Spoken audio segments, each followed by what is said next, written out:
I'm Scott. And I'm Melissa. And we are the Sunshine Travelers. Our passion is travel and sharing our experiences with those who enjoy it as much as we do, or those who want to learn more about travel, or even those that just want to live vicariously through our travel stories. No matter where you fall along that journey, get ready to hear about our first-hand experiences as we visit some of the most interesting and amazing places on Earth. On this episode, we have the privilege of recording on-site while in San Juan, Puerto Rico. We are going to discuss how to get here, where to stay, where to eat, and what to do while visiting Puerto Rico. So pack a bag and join us in sunny Puerto Rico. We are recording on site today at the Condado Ocean Club. And Melissa, you had something that you wanted to add about whether or not it's sunny in Puerto Rico. Yeah, so it was raining when we first got here. Okay, so it does rain here sometimes. No, just kidding. But yeah, so it was raining when we first got here. It had actually rained quite a bit. And then we did experience a little bit of rain.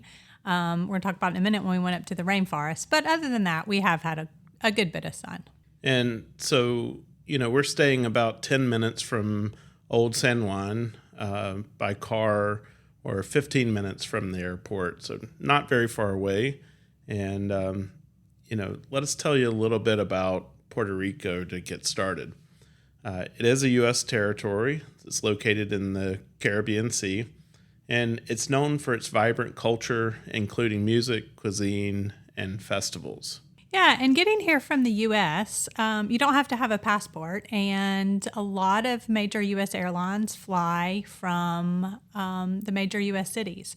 And we talked to somebody a couple of days ago, and they said that Frontier and Spirit Airlines have actually added a whole lot of flights here. And so it's fairly easy to get to from most places in the U.S. They use the U.S. dollar, and most people speak English. And I've also found that my phone's on T-Mobile, and I haven't had any problem using it here. It's just like, I did verify this before we leave, but it's just like being at home. 5G, and the data's been great, and the cell service has been great.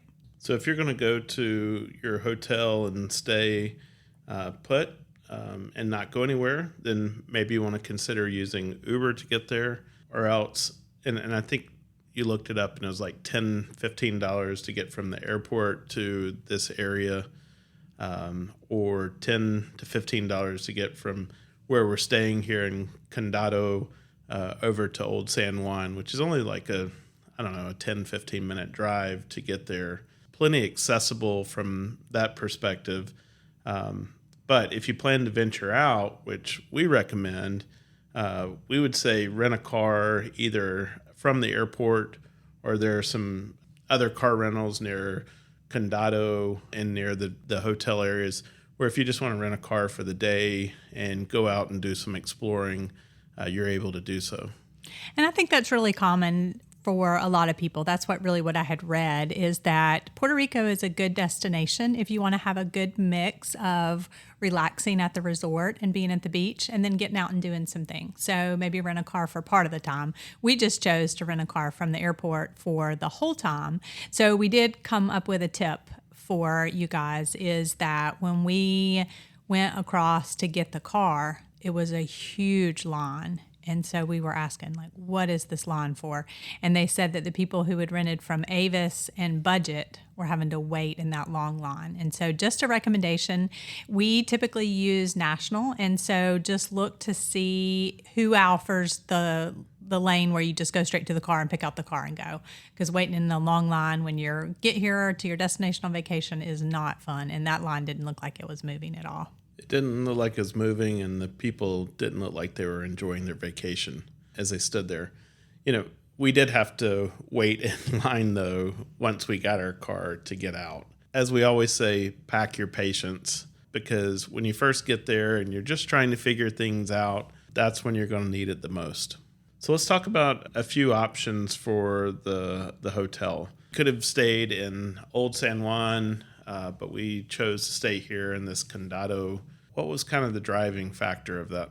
For this trip, this is our first trip to Puerto Rico, And so we really wanted to make sure that we had a mixture between being able to see Old San Juan, having a little bit of beach and pool time, and then getting out and adventure just a little bit. So that's why I really focused our attention on whether we would stay in Old San Juan or really in this kind of resort Condado area. And so we just kind of looked at pictures and looked at reviews, and being by the beach and looking at some of those amenities versus a lot of the hotels in Old San Juan, while they are extremely nice, more like courtyard pools or on the roof pools. So it has more of a in-town, downtown feel. And so we knew we could go to spend some time in Old San Juan and really just have more of a beach feel for the hotel. So we just looked at some different reviews and finally settled on the Condado Ocean Club, which I ended up booking through booking.com. Yeah, so it's, a small boutique hotel. The swimming pool is very nice, but it's small. It is an infinity pool, though, that looks out over the ocean, which we love. It kind of reminds us of the Westin we go to in Cancun. That infinity pool, it has a little small coffee shop attached to it where you can get a cup of coffee in the mornings or a bagel and some pastries, but not much other directly tied to the hotel from a food perspective. There is a restaurant here, but it's a total separate entity. We ate there tonight, so I can say it's a pretty pricey place to eat as well. They do offer, from that restaurant, they do offer poolside food and then also room service. So that is available at this property. I think our biggest draw when comparing a few of the properties was the fact that this was an adults-only hotel. And so for this vacation, that was just something that we were drawn to. Yeah, there's a really nice hotel next door. I believe it's the Condado Vanderbilt, but it's a family hotel. We've seen families out on the decks around the pools and in the pools and stuff like that. And that just wasn't what we were looking for this trip. The other one that we looked at, just because we do like to stay at Marriott's and it was close by here, was the San Juan Marriott Resort and Stellaris Casino. And it looked like from the pictures that the beach was wider. So if that's something that you're looking for, being able to have chairs out on the beach, I think it is definitely kid-friendly because there were water slides and things like that in the picture. So we just opted, just for us, for this trip, we just opted for this hotel. And we've really enjoyed it. Yeah, so we took an early flight in. We left Jacksonville sometime around 7 a.m., I think, and had to go through Atlanta. But when we got here, one of our goals for the first day was just to relax a little bit, enjoy the pool at the hotel, and maybe grab some local cuisine from close by. And that's something that I definitely would recommend, just because if you have flight delays or if you can avoid it, if possible, just not having booking tours and booking other things, just to have some downtime just from being tired and traveling. And yeah, so we got here and we did go down the street to grab a bite to eat. And we found a place that was like a food, almost like a food truck park, and grabbed a bite to eat there. And that's actually called La Marqueta. And it's open Thursday through Sunday. So it was kind of like different containers, and they had some different food options like tacos and pizza and some Asian food. But then they had a bar area set up. And so that's a great option if you're in this area. They had some colorful wall murals, and they had a San Juan sign, and it was out by the beach. So that would be just a fun place to go for lunch or dinner. Like I mentioned, Thursday through Sunday is when it's open. Yeah, and the weather's nice. They did have places where you could sit out closer to the ocean after you got your food and drinks and enjoy those. It just so happened that when we went, it was raining. But it was nice because they had a covered area over where all the food halls are. So you're not standing in the rain trying to order your food. And then they also had tables underneath that sheltered area. I imagine that would be nice too if it was really hot and sunny.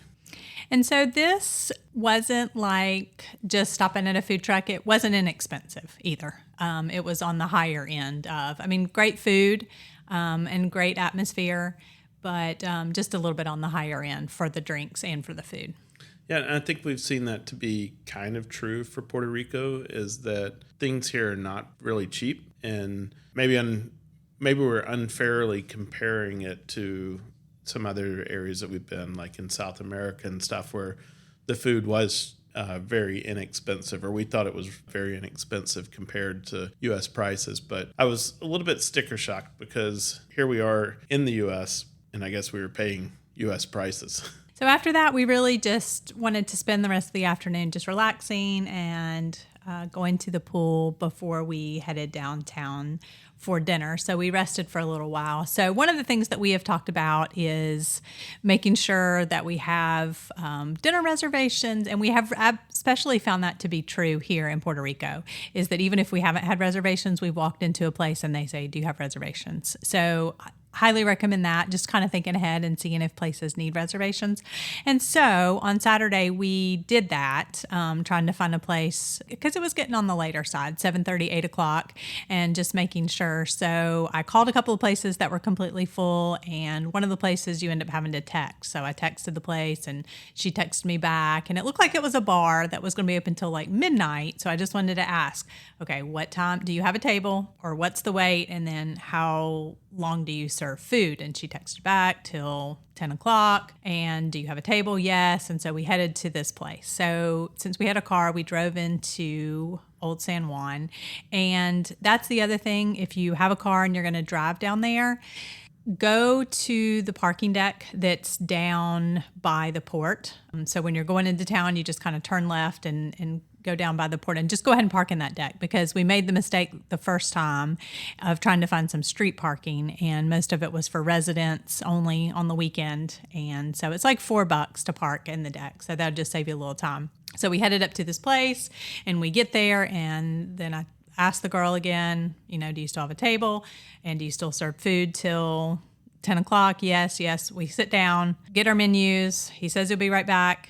And then he comes back and he said, I'm sorry, our cook decided he's done for tonight. Yeah, they'd evidently had a pretty busy day and maybe had run out of a couple items, but the chef just decided that basically they were closed at that point. From a food perspective, and that's something that we find to be very common in places is, and you should just be aware of this, is when you're looking up times at a restaurant, the restaurant itself may stay open late. So it may stay open till midnight, but you got to know, is the kitchen open till midnight as well? Or do they close the kitchen at 10 o'clock and then after that, all you can get is drinks? So all of our best laid plans, and we were sad not to come here or be able to eat there because it was a cute little rooftop bar and restaurant, and we had heard about those in Old Town.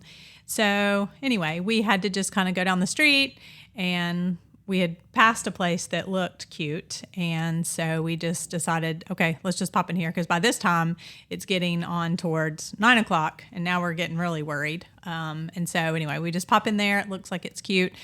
And do you have a table? And she sat us and told us, though, we need to order in the next 20 minutes because the kitchen's going to close. Yeah. And matter of fact, a couple of people that came after us, she told them that they only had a few options to choose from, right? So she let us choose from the whole menu, but the later people came in, and closer to that 9:15 time that they had set, she told them the menu options were very limited. So funny enough, it did end up being more of an Italian place. And so not exactly what we were looking for our first night in Puerto Rico, but it was very good. We both ended up having the specials. Mine was a fish dish or seafood. And so it was probably something a little bit more local, but they had a great salad and excellent cocktails. And so the name of the restaurant was Bacaro. And so we'll link that in the show notes. So we would highly recommend it if you're looking for something like that. It was definitely more upscale, but very good food and very good service. Excellent service. Yep. We came on back to the hotel. Now, Sunday was Mother's Day, and so we started off the day FaceTime with my mom, tell her Happy Mother's Day. And then we got an early start on our day because we had a lot of stuff planned for Sunday. And so we kicked off and started our day down in Old San Juan. Yeah, after being there the night before, we decided that we really wanted to spend some time there the next morning in the daylight to be able to take in a lot of the architecture and take some pictures, because the buildings are just absolutely colorful, bright pinks and yellows and greens and just old architecture. So we wanted to have some time to do that. So Scott found us a couple of coffee shops that we could pick from and that would be open for breakfast on the Sunday. And so we ended up going to help me out, Scott, Cuatro Sombras. They had great coffee and a few pastries, and we didn't notice it at first, but they did have, and we found this to be true still everywhere down here, the QR codes for the menu, and then look it up on your phone. So we didn't notice that. So they had a few more options for some sandwiches and different things like that, but ended up being an excellent place to just grab a quick bite of breakfast. Yeah, so as we're, kind of talking about the cuisine of Puerto Rico, I would say these panini type sandwiches are very popular here. So they have breakfast sandwiches that are served that way on this very soft bread. They have lunch and dinner type sandwiches that you can get that's served on this bread as well. And they toast it in a panini press. So when we got there, one thing I would say about this cafe that we went to is I'd read online that as it gets busier, the service gets slower. And I think it's just because they do everything as one-off orders. We got there, it wasn't too busy. We didn't have much trouble getting our drinks. We had gotten the pastries because we didn't really know about the QR code and the menu at that time. But by the time we left, I would say the line was out the door and times were getting a lot longer. And so after breakfast, we had just decided we were just going to kind of wander around and look. There's a couple of forts that you can visit, and then, of course, the beautiful buildings, and then the old wall or the old fortress. And so we just walked down some streets and we're taking pictures. And so I would recommend that you put maybe in your GPS to put in Casa Rosa or the Paseo del Moro and kind of walk toward those. And then one of them would be more toward the fortress and one of them would be more kind of through a park and would just give you a chance to see some of the architecture and the parks and the old churches as well. And so that I would definitely recommend that. But the city is actually pretty small. And so a couple of hours. I mean, if you want to do some shopping and go in shops a little bit more time, but just to kind of walk around, it's a couple hours would give you enough time. Yeah, and then, they do have the old Spanish forts that are there as a National Historic Site, and you can go visit those. We chose not to. We had a full day already planned. That is something that you could do. We wanted to spend our time in Old San Juan, as Melissa said, walking through the streets. I had brought my cameras with me, and so taking pictures of that architecture and the landscapes and just the bright, vibrant colors that were painted on these buildings. I'm really excited about getting in and editing these photos and maybe getting to share a few of them out. And so be aware that San Juan is a cruise port, and we noticed that Saturday, the day we came in, a Disney cruise had been there, and we didn't go there until the night, so we kind of missed that crowd. Sunday there was not one, and then Monday there had been one. By the time we got there, it was about to leave out, so that you will get a lot of that traffic. And there's a lot of shops that you typically see in the cruise ports as well, t-shirt shops and jewelry shops. And so lots of shopping that you can do, but just be aware that sometimes you may end up with some of the cruise so if you're having a hard time finding your rare tanzanite, they do have it here. Yes, they do. So for the afternoon, we wanted to go somewhere else. And so we had decided that we were going to plan to go to the National Forest, El Hoon K. And it's about 50 minutes outside of San Juan. And so thankfully the day before, as we were on the plane, I was just kind of doing some last minute itinerary and checking some things. So thankfully I had happened upon their website. So here's a tip if you want to visit there, is that you do have to get a parking pass, and it's only $2, but they will not let you in much past the visitor center to see all the waterfalls if you don't have that. So they open those slots up 30 days in advance, and then 24 hours in advance they open up some more. So you can either go in at 8 o'clock or at 11 o'clock. Or actually it's between 8 and 11, and then between 11 and 2 o'clock. And so just making sure you go online. It's we'll put a link in the show notes, but it's recreation.gov. Just secure your spot. So thankfully I had seen that, and I had Wi-Fi data signal and was able to get that. So we headed out there, and so we picked up lunch because we weren't really sure what the food situation was be, and we left Old San Juan at about 11:30. And so we picked up, I had read about a restaurant called Cafe Manolin. And so when we went in, it appeared to be sort of like almost like a diner style, wouldn't you say? Yeah. And so we just picked up some Cuban sandwiches to go. But there were a few places that were like almost little concession places that were open right before you got into the park and in the park. But just to be on the safe side, we wanted to take lunch with us and take drinks with us as well. We went up, we hiked through some trails there in Hoon K and waterfalls. I was hoping to be able to catch like some birds and stuff like that, but I believe that they just kind of live in the top of the canopies because we would hear them all over the place, but never saw a single bird. And so either they're masters at hiding, the canopy is just so thick that you can't see them. It was raining as well, so I would say if you're going to take your camera gear up to El Hoon K because it's a rainforest, make sure to carry a plastic bag or something so that you can cover up your camera body, as you're hiking through the trails. And we really needed a rain jacket, and we could look out and see that over like close to the coast, it wasn't raining. So it's really because it was in that rainforest. So the couple of things that we did were just a couple of short trails. We hiked a little ways it was really more of just a little walk on the Juan Diego Creek. And a lot of families go up there to swim in the ponds that are right at the waterfalls. And then we walked a little bit on the furthest trail up, on the Britton trail that goes up to the very top. There are some longer hikes there that you can do that are like 2-3 miles in. So I would say if you're planning to do those, you definitely want to book that 8 o'clock time slot because you do have to be out of that area by 5 o'clock and they close that gate. So just making sure that you have plenty of time. So we had just to drive and see the waterfalls, do a couple of the little trails, half a day was plenty of time. When we left El Hoon K, we decided that we would drive over to some beaches that were on the northeast end of the island. It turned out that was a very popular place on Mother's Day.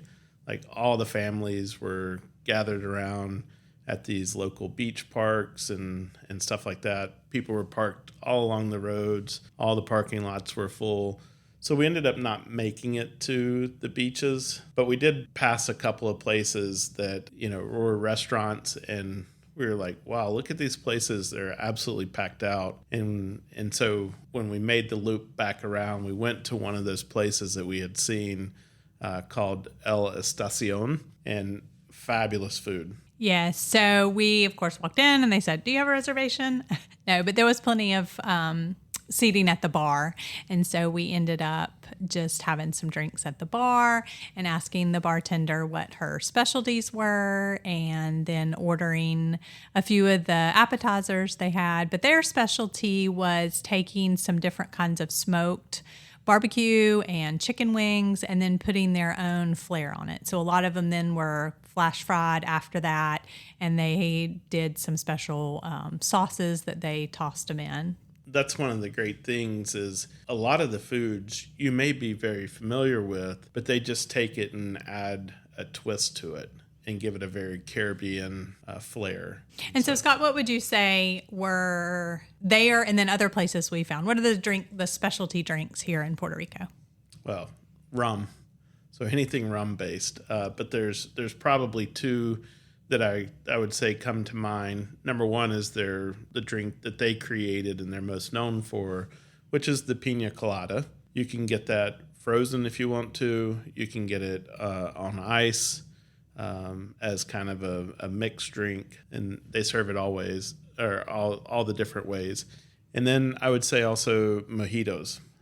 So lots of mojitos, and I think that goes back to their roots as being a place where a lot of sugar cane was grown here on these islands. So after that, we really just took our time. So we were there at least a couple of hours, but the sun sets here this time of year around 6:45, and we had about an hour, hour and a half back to San Juan. And so we just decided to head on back to the hotel, and then we were able to swim a little bit for a little while and just relax before work on Monday. This is part of a bigger trip that we're taking. We had planned last year that we were going to St. John down in the U.S. Virgin Islands. So that's really the purpose of this trip. But along the way, Melissa said, hey, we can go to Puerto Rico, and then that way it's a flight from Puerto Rico to St. Thomas, and then we can take the ferry over to St. John. I think we could have gone from anywhere to St. Thomas, but Melissa had already figured this out. Here's a way that I can get a few more days in another location that we've never been to. And of course, I said, yeah, let's go. So on Monday, we decided to try a restaurant that was closer down here in the Condado area before needed to start working. So it was called Pennes? Yeah. Pannes, and I'll put a link to that. But they had great coffee. And so, of course, a lot of coffee here, you're going to find it espresso, drinks, and things like that. So great coffee. And then Scott mentioned the sandwiches. So they had the breakfast sandwiches. And he did mention everything on the menu, breakfast and lunch, and was served all day. They had empanadas and, of course, rice and beans and eggs and pretty much anything that you could think of. So highly recommend that's within walking distance down here. And the owner is a super friendly guy. He spent a lot of time, talking to us at our table. I mean, we assume that he's the owner. If not, he's the kind of employee that you want, because he definitely treated the place as if it was his own. But, it was good. It was close by. I had to come back yesterday and today working from the hotel room. Don't feel so bad for me, though, because if you could see the view that I have here from this hotel room, it is fantastic. And did make me jealous, though, that I was up here working from the hotel room and Melissa was down working, should do air quotes, working by the pool. So we decided we wanted to be able to do something here locally, even in the afternoon. And so a couple of people had asked us, oh, are you going to go to the Bacardi place? And so we're looking into some tours. We like to do tours of we've been to bourbon distilleries and Scotch distilleries and gin distillery here recently in the UK. And so decided to book that. But one of the tours that was offered really piqued our interest, which was a mixology class. And so we ended up booking that one.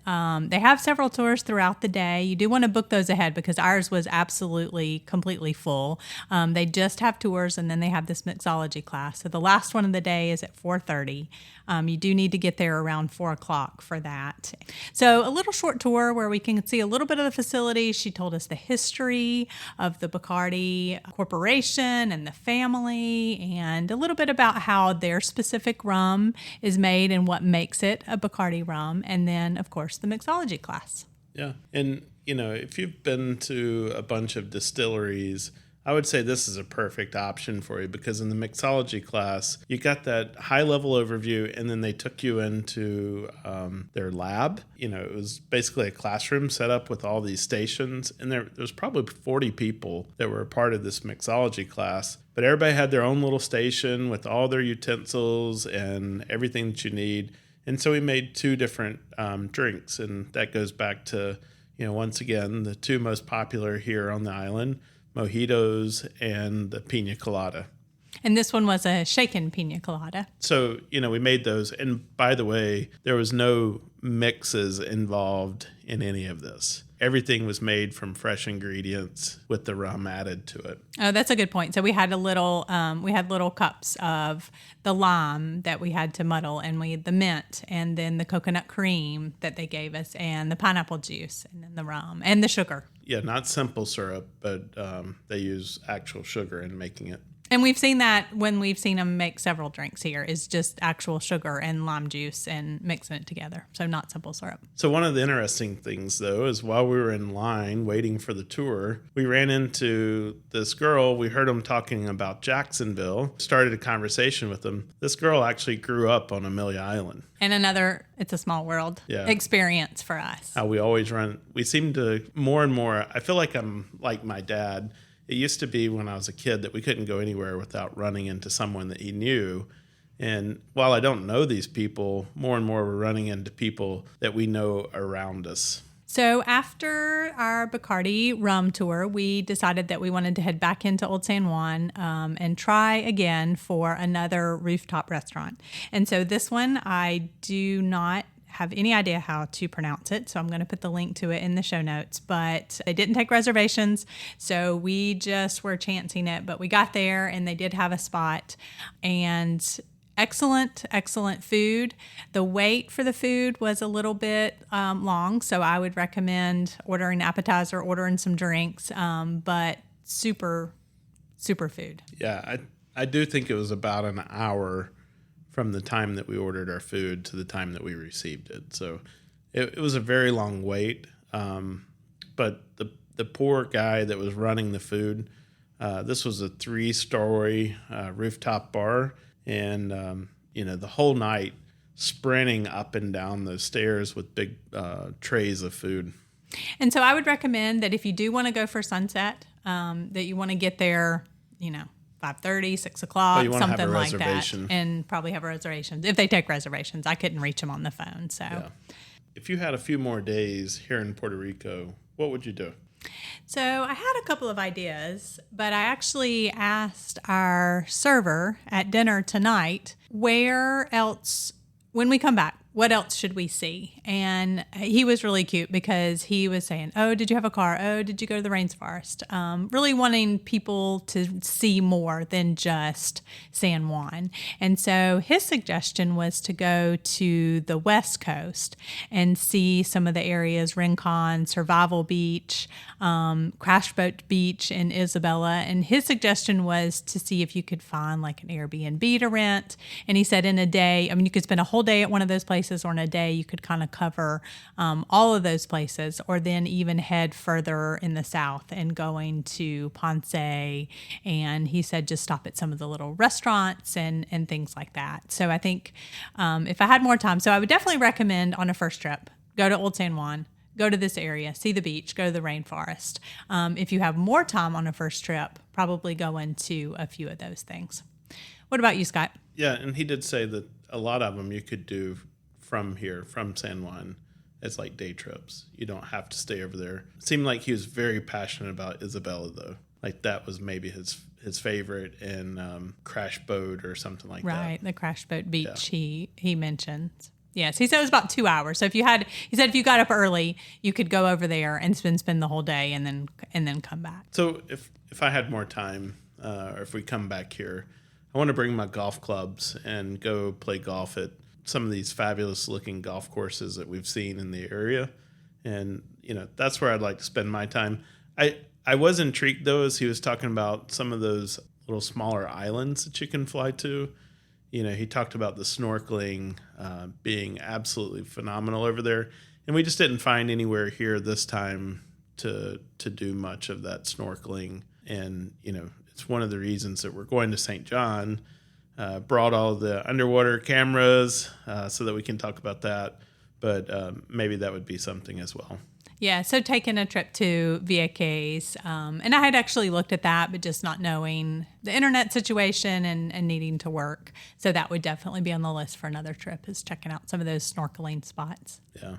And so with every destination episode that we do, we ask Melissa to give us a list of the top things that you got to put on your packing list. So what's that for Puerto Rico? So definitely bathing suits and cover up if you're going to stay at a resort or go out to the beach. And other than that, you really just want casual tropical clothing. So shorts and T-shirts, tank tops, nothing too heavy. It's things pretty that will dry quickly and easily. Yeah, it's humid here. As we mentioned, if you're going out to the rainforest or if you're just here on a rainy day, you might want to just pack along a raincoat. One of the biggest things I think we found both going into Old San Juan and then also going into that rainforest is needing some sturdy shoes. It was very slippery and muddy on some of those trails, and then the streets in Old San Juan are cobblestone streets. So you just want something sturdy, tevas, or I like the soles on Birkenstocks or something like that where you just feel really comfortable. Of course, tennis shoes would work well as long as they've got really good soles. I would say dress up a little bit at night to go to dinner. So I brought along a few sundresses. Guys could do just like chino shorts and a button-up or a polo shirt. Work well. It doesn't have to be super dressy. So, and then of course your camera for just the beautiful water shots of the beach and then just the architecture in Old San Juan. Anything else that you would add to that packing list, Scott? Patience for when you first get here.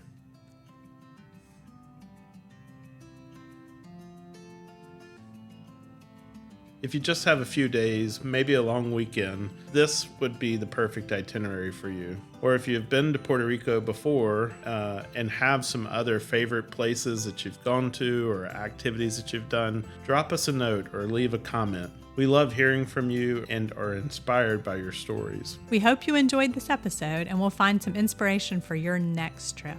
Most importantly, follow our podcast, leave us a review, and share it with your friends to help them catch the travel bug. You never know, they may become your greatest travel companions.